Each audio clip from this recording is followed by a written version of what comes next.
ರಾಜ್ಯ ದೇಶ ವಿದೇಶಕ್ಕೆ ಸಂಬಂಧಪಟ್ಟ ಹಾಗಿನ ಕೆಲ ಪ್ರಮುಖ ಸುದ್ದಿಯನ್ನು ಬನ್ನಿ ಕ್ವಿಕ್ ಆಗಿ ನೋಡ್ಕೊಂಬರೋಣ.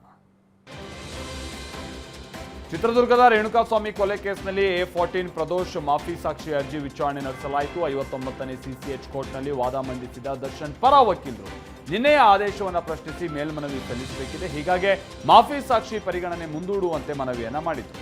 A14 ಪ್ರದೋಷ್ಗೆ ಹೆಚ್ಚಿನ ಭದ್ರತೆಯನ್ನು ಒದಗಿಸಬೇಕು, ಪ್ರತ್ಯೇಕ ಸೆಲ್ನಿಂದ ವಿಡಿಯೋ ಕಾನ್ಫರೆನ್ಸ್ ಮುಖೇನವಾಗಿ ಹಾಜರುಪಡಿಸೋದಕ್ಕೆ ಜೈಲು ಅಧಿಕಾರಿಗಳಿಗೆ ಜಡ್ಜ್ ಸುಜಾತಾ ಮಡಿವಾಳಪ್ಪ ಸಾಮ್ರಾಣಿ ಸೂಚನೆಯನ್ನ ಕೊಟ್ಟಿದ್ದಾರೆ. ಸ್ಟಾರ್ ಹೋಟೆಲ್ಗಳ ಬಳಿಕ ಇಂದಿರಾ ಕ್ಯಾಂಟೀನ್ಗೂ ಆಹಾರ ಸುರಕ್ಷತಾ ಅಧಿಕಾರಿಗಳು ಶಾಕ್ ಕೊಡ್ತಿದ್ದಾರೆ. ಲಿಂಗರಾಜಪುರದ ಬಳಿ ಇರುವಂತಹ ಇಂದಿರಾ ಕ್ಯಾಂಟೀನ್ನ ಕಿಚನ್ ಒಂದರ ಮೇಲೆ ದಿಢೀರ್ ಅಂತ ರೇಡ್ ನಡೆಸಿದ್ರು. ಅಧಿಕಾರಿಗಳು ಆಹಾರದ ಗುಣಮಟ್ಟ ಸ್ವಚ್ಛತೆ ಪರಿಶೀಲನೆ ನಡೆಸಿದ್ರು. ಇಂದಿರಾ ಕ್ಯಾಂಟೀನ್ನ ತರಕಾರಿ, ಅಕ್ಕಿ, ಬೇಳೆ, ಎಣ್ಣೆ ಸೇರಿದಂತೆ ಆಹಾರ ಪದಾರ್ಥಗಳ ತಪಾಸಣೆ ನಡೆಸಲಾಗಿದೆ. ಅದರಲ್ಲೂ ಅವಧಿ ಮೀರಿದ ಹಾಗೂ ಹಾಳಾದ ಆಹಾರ ಪದಾರ್ಥಗಳು ಇದೆಯಾ ಅನ್ನೋದರ ಬಗ್ಗೆ ಪರಿಶೀಲನೆ ನಡೆಸಿದ್ದಾರೆ.